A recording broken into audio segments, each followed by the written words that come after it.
Hea vaataja, küünlakuu on käes ja see on meie laiuskraadil vist küll kõige kurvem, nukram, samas ilus küll, aga külm on, tuju on kehva, me näeme ise ka nagu vähe närumad välja, et ega see hea pilt ei ole. Aga õnneks mul on siin üks lõbus naeratava näoga habemik, kellel on kogu aeg hea tuju.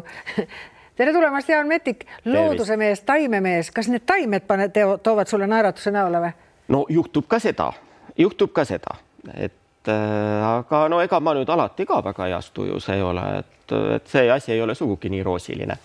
Aga kui me räägime siin veebruari algusest, et kuigi me oleme siin veebruari alguses alati kõik sellised natuke poolpidused, et see pime ja külm on oma töö teinud, aga minu meelest veebruar on juba see kuu, kus juba tunneli lõpust natuke valgust paistab.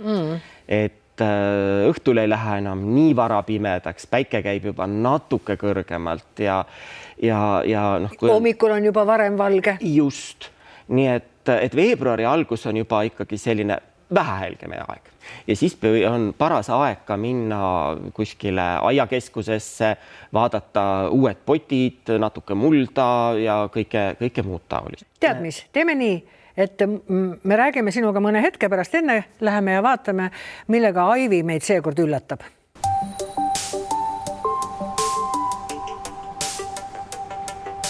Paberlehti tellitakse küll järjest vähem, aga minule näiteks meeldib lugeda ikkagi sellist lehte, mida saab käes hoida.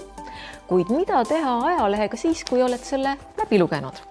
Siin Trüki- ja Paberimuuseumis küsiti külastajate käest, mida nemad ajalehtedega teevad. No näiteks ajalehed lähevad moosipurkide pakkimiseks, et neid ühest linnast ja riigist teise transportida. Jalanõude kuivatamiseks, haprate esemete pakkimiseks, tulehakatuseks ja üks ingliskeelne kiri on ka. Geoloogid kasutavad ajalehti selleks, et pakkida neisse fossiile ja mineraale.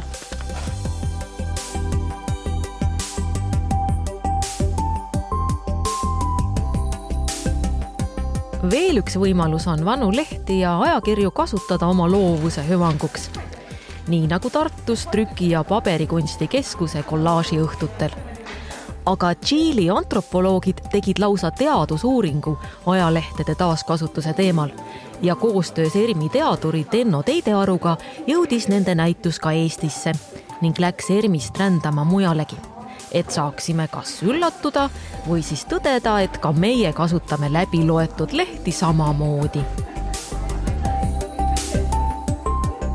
Vaatame siis, milles me saame ennast Tšiiliga võrrelda ja milles mitte. No siin esmapilgul on küll mingisugused üsna sarnased ajad. Nõude kuivatamine tõesti võis olla kunagi meil ka niimoodi, et pandi ajaleht alla ja põrand läks märjaks kuskilt vesi tilkus, mis sa ikka paned ajalehe või marjakorvi sisse ajaleht, aga mida mina ei ole küll näinud, see on see küünte kaunistamine. Mis mõttes sa paned ajalehe küüne peale? No tegelikult saab ju põhimõtteliselt väga lihtsalt üle kanda see ajalehel olev tekst või pilt siis küünte peale tegelikult, et see on täitsa võimalik, sarnast tehnikat kasutatakse trükimaailmas ka. Aga siin on tõesti see välja toodud ja siin on ka välja toodud, et saab ka lokirullidena siis kasutada ajalehti või siis varvaste eraldajatena. No vot, ilumaailmas on ajaleht, tuleb välja vähemalt Tšiilis väga-väga oluline. No siin on ka juba natukene meile sellised tuttavad asjad, et ikka midagi kiiksus ja kääksus pandi ajaleht kas alla või vahele, eks ole.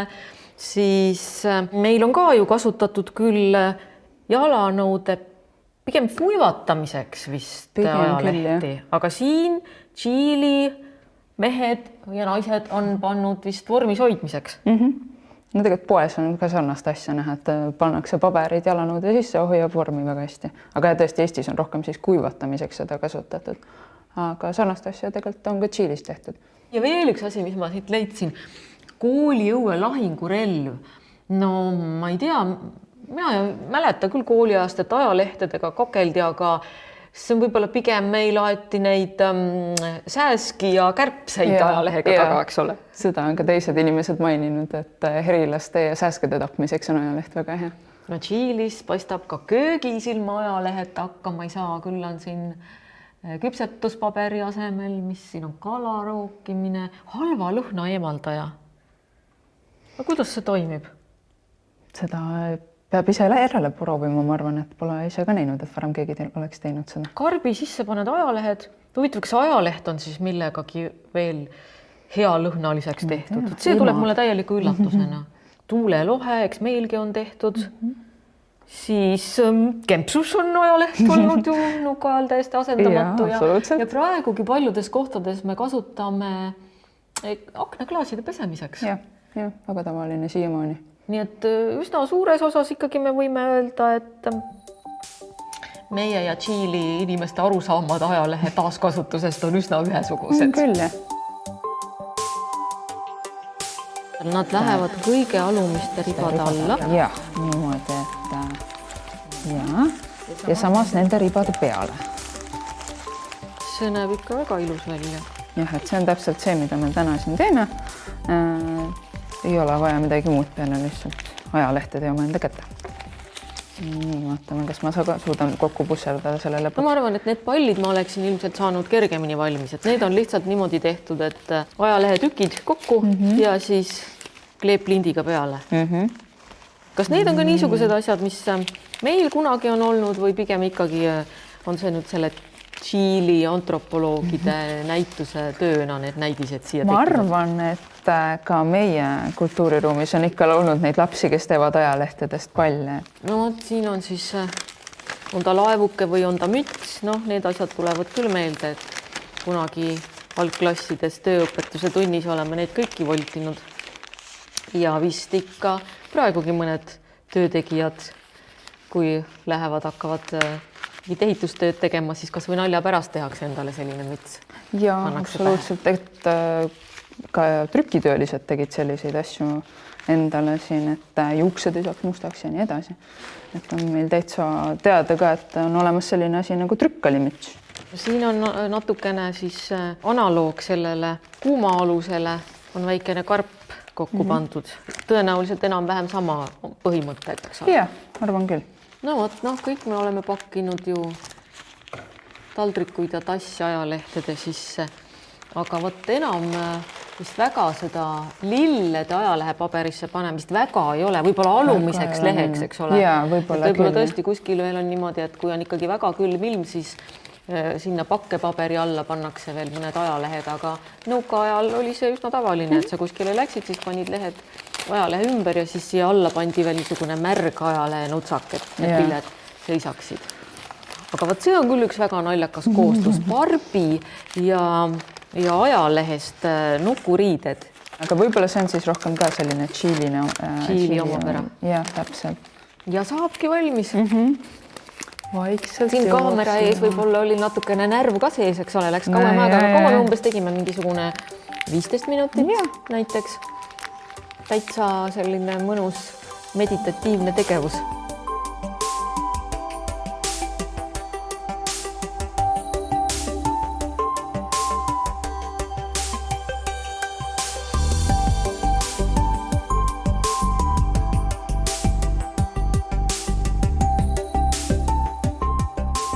See, mida me siin näeme, küll mitte kuidagi eestlaste ravitsemiskommete hulka pole kuulunud. Absoluutselt mitte, et siit tulebki välja see kõige suurem erinevus Tšiili ja Eesti vahel. Et tuleb välja, et Tšiilis on ajalehel ravivad omadused. Et ajaleht on siis kasutatud imikute luksumise vastu, et kui sa paned tükikese ajalehte imiku lauba peale, siis see peaks aitama selle luksumise vastu.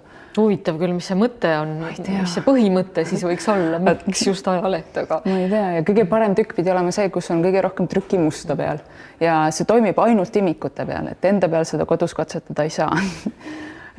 Aga siin on veel välja toodud siis selline asi, et kasutatakse ajalehti rõga ja nohu vastu, et tilgutatakse natukene mentoolikeeli ja küünlavaha ajalehe vahele, volditakse kokku ja siis soojana asetatakse enda rinna peale. No see on nagu meil vanasti oli sinepiplaaster või praegugi on midagi sarnast ikkagi, mingi soojendav asi.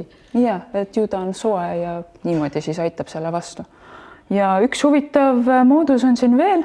Oi, selle kohta vist võib küll öelda, et ärge seda mitte mingil juhul kodus järele proovige. Kindlasti mitte, et on tehtud ajalehest tutu, asetatud siis kõrva juurde ja pandud siis teisest otsast põlema, et see pidi juhtima õhu siis kõrvast välja ja aitama kõrvavalu ja kinnise kõrva vastu, aga arstid jah, seda ei soovita üldse. Et isegi tšiiliarstid isegi mitte tšiiliarstid, aga see on siis nagu lihtsalt rahva traditsioonis niimoodi levinud.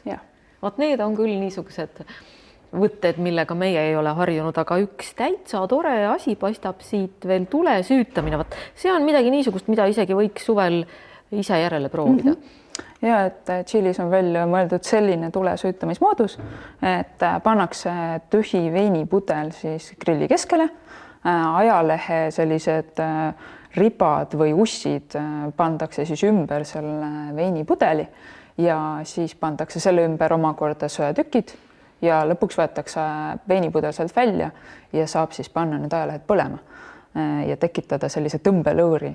Et meie küll Eestis jah, kasutame tõesti ajalehti nii süütamiseks, aga see on veel selline eriline moodus, mida jah, võiks siis katsetada suve. Jaa, vot see on küll midagi suveks, mida veel saab ajalehtedega teha. Jah.